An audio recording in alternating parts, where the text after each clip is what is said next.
Hi there. On this video, I'll show you how to fix Instagram keeps lagging problem on your Android or iOS.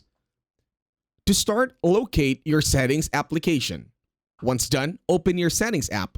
Scroll down. While you are scrolling down, tap on apps. On apps, search for Instagram. Now open the Instagram window. Slide the remove permissions if app is unused. Now tap on storage. Once in storage, tap on clear data button on the left. After doing all of these, you can now close settings. After closing settings, locate your Instagram app. Long press on it and click on uninstall. Once Instagram is already uninstalled, go to Google Play Store.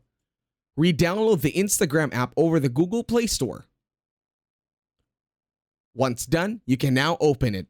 Thank you for watching. Leave a like, share, and subscribe.